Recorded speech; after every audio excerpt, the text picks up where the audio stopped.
Cada noche, en los estacionamientos de decenas de ciudades, grupos de personas roban algo que tú probablemente tienes debajo de tu carro ahora mismo. Y lo más perturbador es que ni siquiera sabes que está ahí. No son las ruedas, no es la batería, no es nada que puedas ver desde afuera. Es un componente metálico escondido en el sistema de escape, del tamaño de una botella mediana, que contiene unos pocos gramos de un material más valioso que el oro. Y esos pocos gramos han desatado una red de robos organizada que las aseguradoras llaman, sin exagerar, una epidemia silenciosa. Bienvenido al canal donde la tabla periódica deja de ser ese póster aburrido que colgaba en tu clase de química y se convierte en algo que te cambia la manera de ver el mundo. Hoy hablamos del iridio, un metal que casi nadie nombra, que casi nadie conoce, y sin el cual una parte enorme de la civilización moderna simplemente no funcionaría. Mira, cuando me metí a investigar este tema, lo primero que me llamó la atención no fue su precio ni su rareza, fue una pregunta que parece sencilla pero que tiene una respuesta que te deja parado.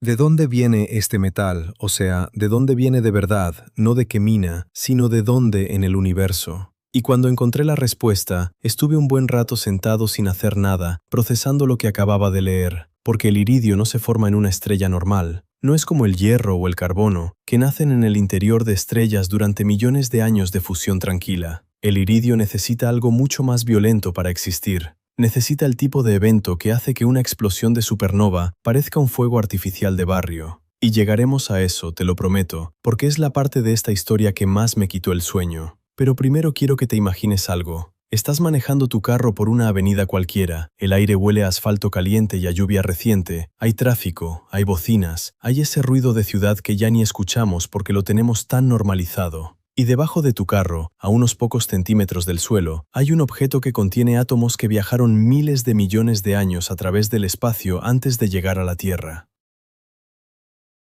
Átomos que fueron sintetizados en una colisión tan brutal que liberó más energía en un segundo que nuestro Sol en miles de millones de años. Esos átomos están ahí, haciendo su trabajo en silencio, limpiando los gases que salen de tu motor antes de que lleguen al aire que respiran tus hijos, tus vecinos, la señora que camina en la acera, y alguien sabe exactamente cuánto valen. Por eso esa persona, de noche, con una herramienta eléctrica y en menos de 2 minutos, puede sacarlos de ahí y convertirlos en dinero. La pregunta que me obsesionó desde el principio fue esta: ¿cómo llegamos a un mundo donde eso es posible, donde unos gramos de metal del espacio exterior tienen tanto poder sobre tantas cosas al mismo tiempo? Para entenderlo, hay que empezar por el principio. Y el principio no está en ninguna mina ni en ningún laboratorio. Está en el universo mismo. En una noche específica en que los científicos escucharon algo que nunca antes habían escuchado. Si esta historia ya te está enganchando tanto como a mí cuando la descubrí, suscríbete al canal y dale me gusta. De verdad ayuda muchísimo a que más personas puedan conocer estas historias. Esa noche, los detectores de ondas gravitacionales registraron una señal que duró apenas unos pocos segundos. Una vibración en el tejido del espacio, tan sutil que para captarla hacen falta instrumentos capaces de medir distancias menores que el diámetro de un átomo. Pero ahí estaba, clara, inconfundible. 2 estrellas de neutrones, cada una con una masa superior a la de nuestro Sol, pero comprimidas hasta tener apenas unos 20 kilómetros de diámetro, habían estado orbitándose durante millones de años, acercándose muy despacio, perdiendo energía, girando cada vez más rápido hasta que finalmente chocaron. La distancia desde la Tierra hasta ese evento era tan enorme que la luz tardó más de 100 millones de años en llegar hasta aquí. Lo que vimos fue, literalmente, algo que ocurrió antes de que existieran los dinosaurios. Y sin embargo, ese instante cambió lo que sabemos sobre el origen de los elementos más raros de la tabla periódica. Los telescopios de todo el planeta apuntaron hacia esa galaxia y observaron el destello de la explosión resultante. Los astrofísicos analizaron la luz durante semanas y encontraron en ese espectro las huellas químicas de elementos pesados que no pueden formarse en ninguna estrella normal. El proceso que los genera necesita un flujo de neutrones tan intenso que solo ocurre en las condiciones extremas de ese tipo de colisión. El iridio estaba ahí, en esa luz viajando desde el otro lado del universo. No como teoría ni como modelo matemático, como dato observado, real, medible. Y eso significaba algo que cambiaba todo lo que creíamos entender sobre los átomos que forman los objetos más sofisticados que fabrica la humanidad. Cada átomo de iridio que existe en la Tierra llegó aquí desde un evento como ese, viajó a través del espacio durante miles de millones de años, se integró en la nube de gas y polvo que formó nuestro sistema solar, se hundió hacia el interior de la Tierra cuando el planeta aún era roca fundida y quedó atrapado en ciertos lugares muy concretos de la corteza terrestre. En unos pocos lugares muy concretos, y eso tiene consecuencias que van mucho más allá de la astronomía. El 80% de todo el iridio que se extrae en el mundo viene de un solo país, de una sola estructura geológica, de unas pocas minas que dependen de una red eléctrica que falla con una frecuencia que pone los pelos de punta a cualquier analista industrial. Si mañana esa región tuviera un problema serio, no habría plan B. No existe un plan B. Y eso no es una teoría de conspiración ni una exageración dramática para el canal. Es aritmética pura. Y cuando te explique por qué ese metal terminó concentrado ahí y no en otro lugar del planeta, vas a entender que la geología a veces es más caprichosa y más brutal que cualquier decisión humana. Lo que ocurrió en esa región de Sudáfrica hace miles de millones de años fue algo que los geólogos describen con palabras tranquilas, pero que en realidad fue una catástrofe de escala casi incomprensible. Una masa enorme de roca fundida, más caliente que cualquier cosa que puedas imaginar, se abrió camino hacia arriba desde las profundidades de la Tierra y se extendió por debajo de la corteza como si fuera una mancha de aceite gigante. Tenía un grosor de varios kilómetros y se extendía por cientos de kilómetros en todas direcciones. Y entonces empezó a enfriarse, muy despacio, durante millones de años. Y mientras se enfriaba, los metales más pesados, los más densos, los que tienen una afinidad química particular entre ellos, fueron hundiéndose y concentrándose en capas específicas dentro de esa masa solidificada. El iridio quedó atrapado en una de esas capas, junto con el platino y otros metales del mismo grupo, formando franjas delgadas, pero increíblemente ricas, que hoy los mineros siguen como si fueran venas de oro dentro de la roca. Esas franjas tienen nombre, tienen historia, y sobre ellas se construyeron algunas de las operaciones mineras más grandes del planeta. El otro punto del mapa es completamente diferente, y es una historia que incomoda bastante más. Hay una ciudad en el Ártico, construida sobre suelo congelado permanentemente, donde los inviernos bajan a temperaturas que paralizan cualquier cosa viva que no esté protegida. Esa ciudad existe porque debajo de ella hay níquel, cobre y como subproducto de su procesamiento, metales del grupo del platino, incluyendo el iridio. La ciudad fue levantada en condiciones que hoy nadie describiría como voluntarias, con una fuerza laboral que no tenía mucho donde elegir, en un periodo de la historia que dejó marcas que todavía no se han borrado del todo. Hoy, esa ciudad sigue produciendo, sigue extrayendo, y ese iridio sigue llegando al mercado global, mezclado con el que viene de Sudáfrica, y terminando en los convertidores catalíticos de los carros que manejamos, en los electrodos industriales, en los instrumentos de medición de alta precisión. El metal no lleva etiqueta de origen. No hay manera de saber, mirando el componente terminado, de cuál de esas dos fuentes vino. Y esa incomodidad, esa imposibilidad de separar el producto de su historia, es parte de lo que hace al iridio tan fascinante y tan perturbador al mismo tiempo. Ahora, hay algo que me parece todavía más curioso que todo esto, y es la pregunta de cómo llegamos a saber que el iridio estaba ahí en primer lugar, porque extraer algo implica primero encontrarlo, y encontrar el iridio no fue un proceso planificado ni una búsqueda deliberada.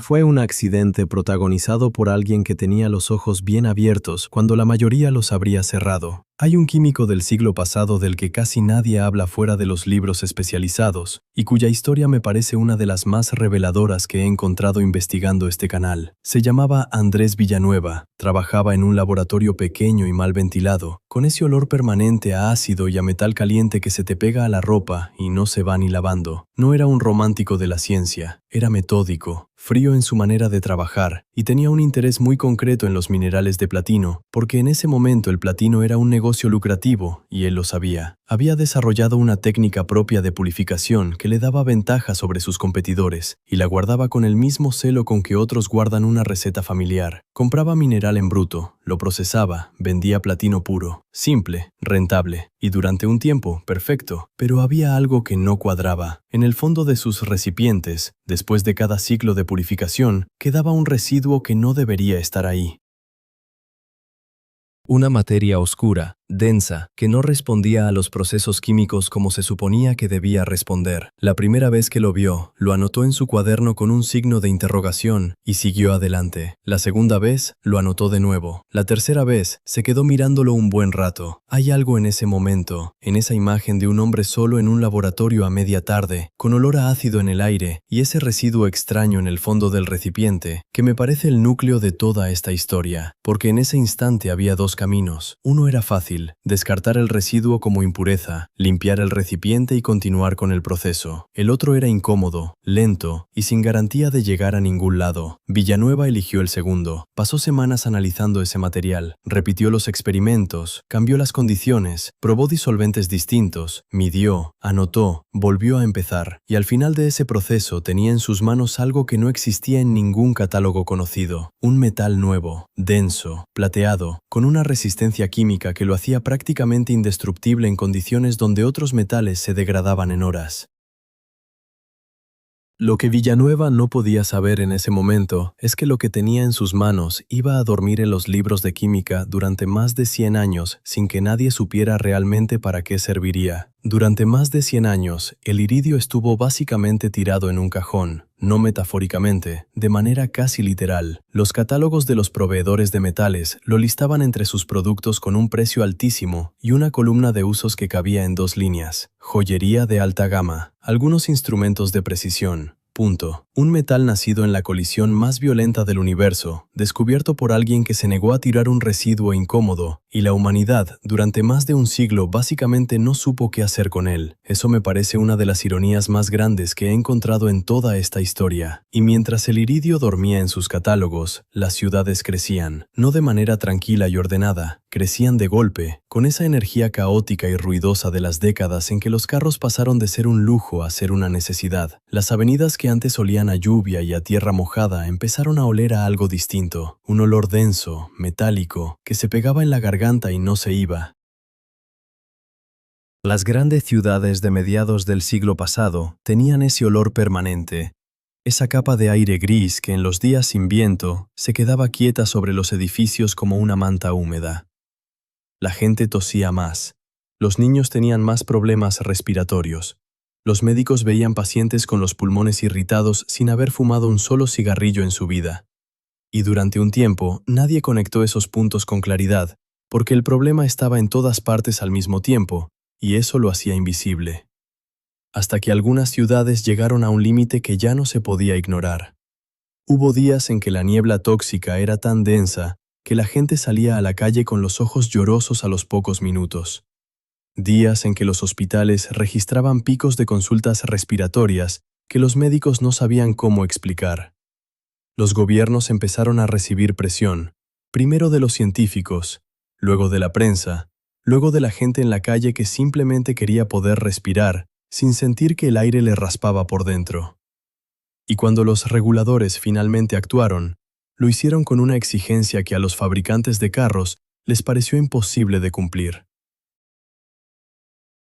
Reducir las emisiones tóxicas de los motores en una proporción enorme, en un plazo que no daba margen para experimentos largos. Los ingenieros se pusieron a trabajar con esa presión encima, buscando algo que pudiera limpiar el escape sin requerir cambiar el motor por completo. La idea de usar un catalizador en el tubo de escape no era nueva, había estado flotando en discusiones técnicas durante años. El principio es elegante en su simplicidad. Haces pasar los gases tóxicos por una superficie recubierta de un material que acelera las reacciones reacciones químicas sin consumirse él mismo, y esos gases salen convertidos en otros menos dañinos. El problema era encontrar un material que aguantara las condiciones reales dentro de un tubo de escape, temperaturas que suben y bajan cientos de veces al día, vibraciones constantes, contacto con gases corrosivos, años de uso sin posibilidad de mantenimiento frecuente. La mayoría de los materiales que probaron se degradaban demasiado rápido o no eran suficientemente activos a las temperaturas de arranque en frío, que es justo cuando más emisiones tóxicas produce el motor.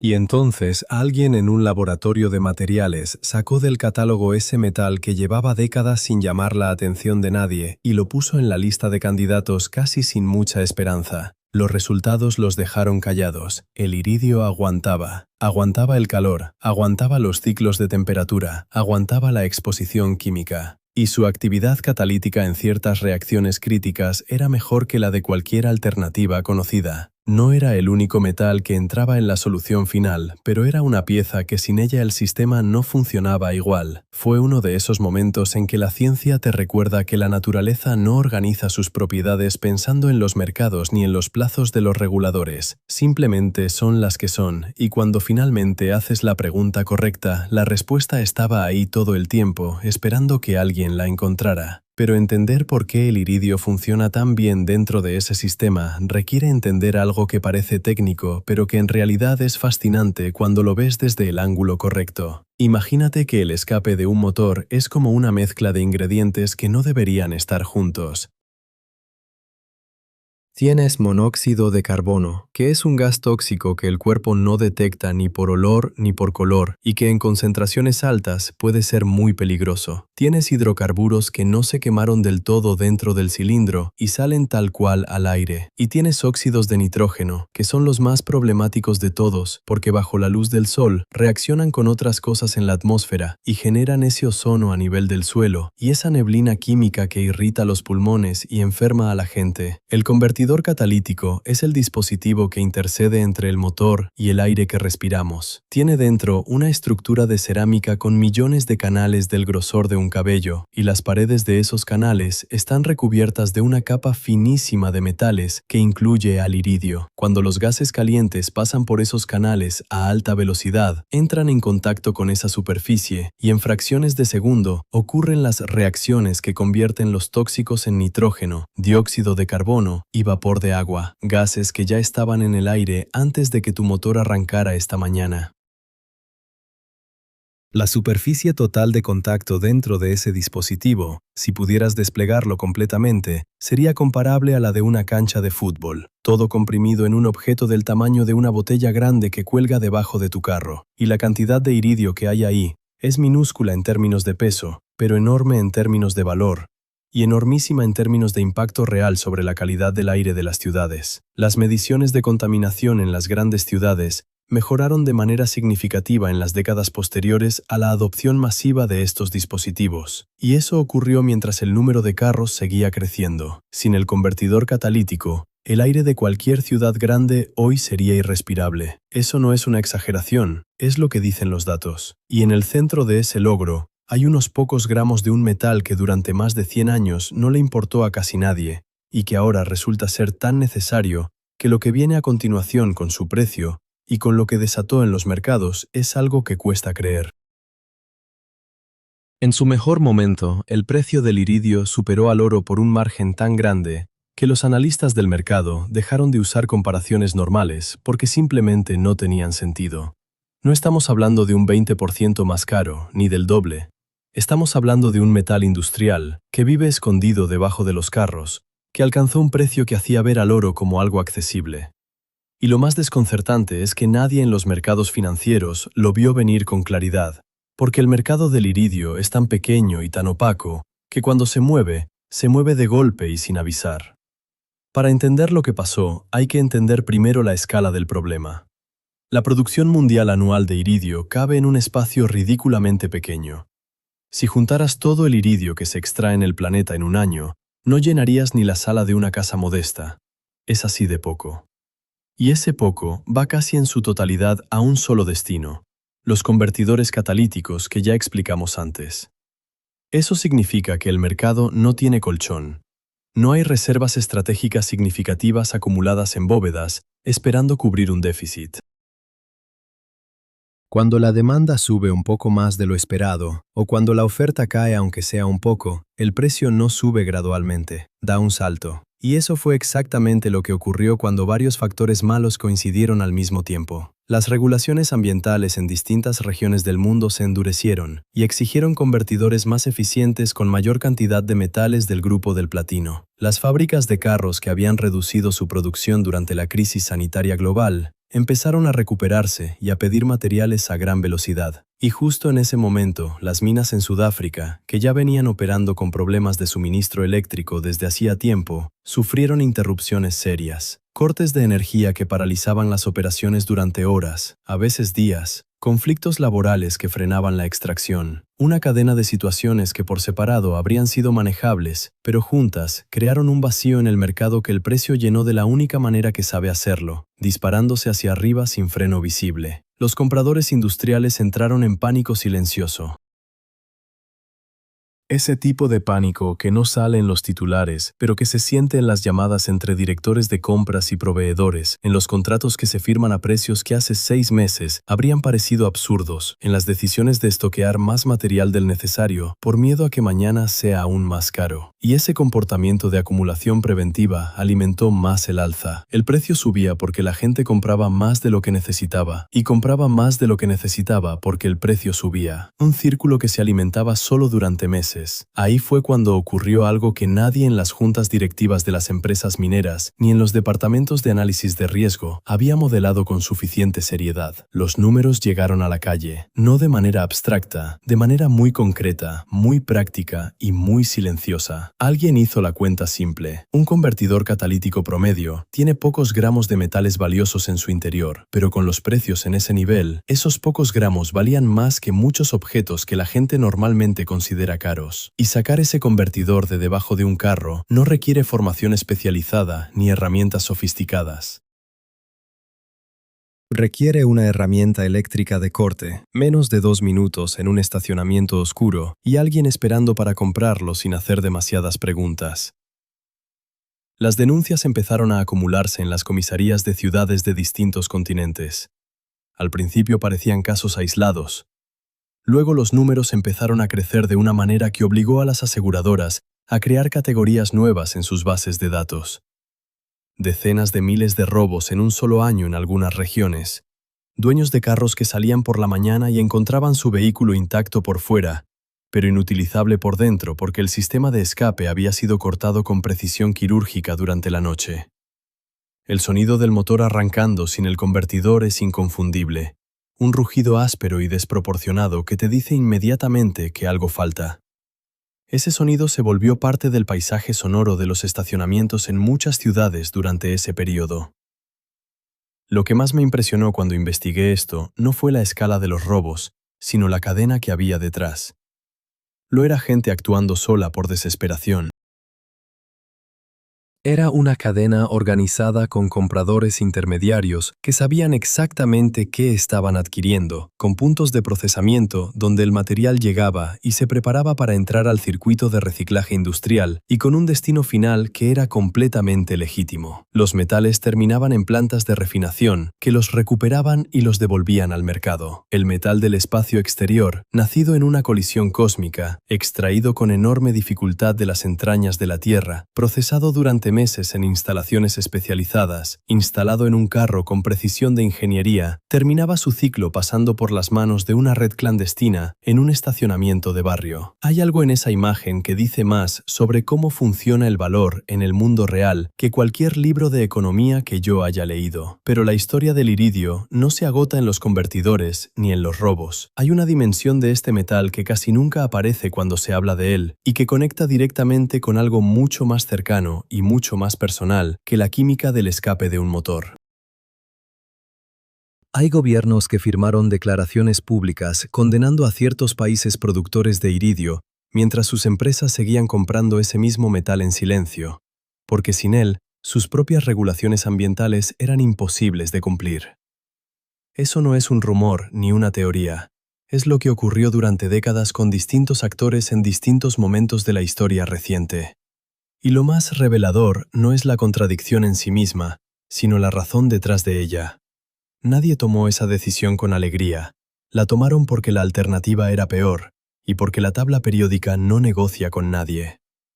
Cuando las tensiones internacionales empezaron a afectar las relaciones comerciales con algunas de las regiones productoras, los analistas industriales no hablaron de valores ni de principios. Hablaron de semanas de reserva disponible. ¿De cuántos meses podría sostenerse la producción de convertidores si el suministro desde cierta región se interrumpía de golpe? De si había algún proveedor alternativo con capacidad de escalar rápidamente. La respuesta a esa última pregunta era siempre la misma. No, no había alternativa real en el corto plazo. Y esa respuesta se repetía en reuniones privadas entre ingenieros y directores de compras, mientras en los medios de comunicación los mismos países hablaban de independencia estratégica y de diversificación de fuentes. Lo que me parece más interesante de esta situación no es el cinismo que revela, porque el cinismo en geopolítica no sorprende a nadie. Lo que me parece fascinante es la razón profunda. La concentración geológica del iridio no fue una decisión humana, no hubo ninguna reunión en la que alguien decidiera que todo ese metal quedaría atrapado en 2 puntos del planeta. Ocurrió porque la física y la geología funcionaron así hace miles de millones de años, mucho antes de que existiera ningún estado, ningún gobierno, ningún tratado comercial. Y sin embargo, esa distribución accidental del universo tiene más poder sobre las decisiones políticas actuales que la mayoría de los acuerdos firmados con grandes ceremonias y discursos. Hay algo casi cómico en eso, si no fuera porque las consecuencias son completamente reales. Los países que más necesitan el iridio para cumplir sus compromisos ambientales son a menudo los mismos que tienen menos influencia sobre su producción. Y los países que lo producen saben exactamente cuánto vale esa posición, no siempre en términos de precio, sino en términos de margen de maniobra política. El iridio no aparece en los titulares de las negociaciones diplomáticas, pero está ahí, debajo de la mesa, silencioso y denso como siempre, determinando lo que es posible y lo que no lo es. Los intentos de reducir esa dependencia existen, pero avanzan despacio. Los investigadores trabajan en formulaciones que requieran menos cantidad de metales del grupo del platino por convertidor. Otros exploran materiales alternativos que puedan hacer parte del trabajo. Los resultados son prometedores en laboratorio, pero la distancia entre un resultado prometedor en laboratorio y una solución industrial a escala global es enorme y lleva años. Mientras tanto, la dependencia sigue siendo lo que es, y los mercados siguen respondiendo a cada noticia de conflicto o interrupción en las regiones productoras con movimientos de precio que recuerdan exactamente lo que ya explicamos antes. El círculo no se ha cerrado, sigue abierto y sigue siendo frágil. Y ahí está la paradoja que me acompaña desde que empecé a investigar este metal. Cuanto más lo necesitamos para proteger el medio ambiente, más dependemos de unas pocas fuentes que no podemos controlar, y más vulnerable se vuelve el sistema que se supone que estamos construyendo para ser más sostenibles. Es una tensión que no tiene resolución fácil, y lo que viene con la transición energética no la resuelve, la complica de otra manera. Porque hay algo más que casi nadie menciona cuando habla del futuro del iridio, y tiene que ver con una tecnología que se presenta como la solución a muchos de los problemas que hemos discutido aquí, y que al mismo tiempo podría convertir al iridio en algo todavía más codiciado de lo que ya es hoy. El hidrógeno como combustible lleva décadas siendo la gran promesa de la energía limpia. La idea es simple en apariencia. Separas el agua en hidrógeno y oxígeno, usando electricidad de fuentes renovables. Almacenas el hidrógeno, lo usas como combustible cuando lo necesitas, y el único residuo es agua. Sin emisiones, sin contaminación, sin dependencia de combustibles fósiles. Suena perfecto. El problema es que el paso crítico de ese proceso, la separación electroquímica del agua, necesita catalizadores que soporten condiciones muy agresivas y que sean eficientes durante miles de horas de operación continua. Y los mejores candidatos conocidos para esa tarea son, nuevamente, los metales del grupo del platino, el iridio entre ellos. Los investigadores llevan años trabajando en reducir la cantidad necesaria de iridio por electrolizador, distribuyendo los átomos de metal con una precisión que antes era imposible, gracias a técnicas de síntesis cada vez más sofisticadas. Los avances son reales. Pero la demanda que generaría una adopción masiva de esta tecnología a escala global es tan grande que incluso con esas mejoras, el mercado del iridio se vería presionado de una manera que hace que los picos de precio que ya describimos parezcan moderados en comparación. Es decir, el metal que durante 100 años nadie quería, que encontró su primer gran uso limpiando el aire de las ciudades con motor de combustión, podría convertirse en una pieza clave de la transición hacia el mundo sin motor de combustión.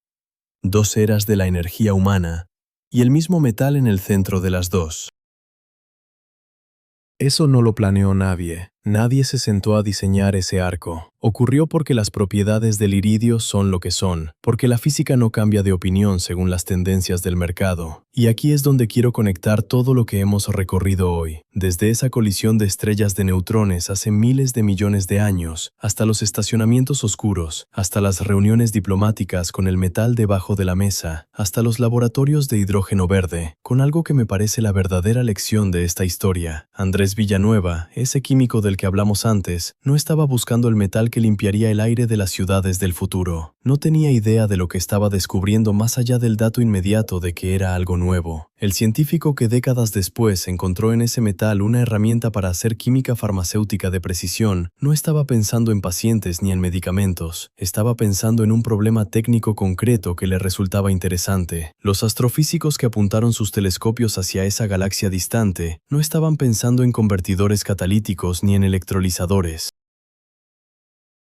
Estaban tratando de entender cómo se forma el universo. Ninguno de ellos tenía el cuadro completo. Cada uno tenía solo su pieza, su pregunta, su residuo en el fondo del recipiente que no entendía del todo. Y el cuadro completo se fue armando solo, con décadas de distancia entre una pieza y la siguiente, con personas que nunca se conocieron contribuyendo sin saberlo a algo que ninguna de ellas podría haber imaginado sola. Eso es lo que me parece verdaderamente asombroso de esta historia. No el precio del metal, ni su rareza, ni su origen cósmico, sino que el progreso real funciona así, como un rompecabezas que nadie está armando de manera coordinada y que sin embargo va tomando forma pieza por pieza, pregunta por pregunta, residuo incómodo por residuo incómodo. La pregunta que te dejo y que me gustaría que respondieras en los comentarios es esta. Si el iridio, un metal que nadie buscaba y que nadie entendía del todo, terminó siendo una pieza insustituible de la civilización moderna, ¿cuántas piezas parecidas están ahí ahora mismo, ignoradas en algún catálogo o en el fondo de algún recipiente de laboratorio, esperando que alguien haga la pregunta correcta? ¿Y qué estamos pasando por alto hoy, por seguir adelante, sin detenernos a mirar? Si esta historia te hizo pensar, dale me gusta y suscríbete al canal. Es la manera más directa de ayudar a que estas historias lleguen a más personas, y para mí es la señal de que vale la pena seguir buscando en la tabla periódica.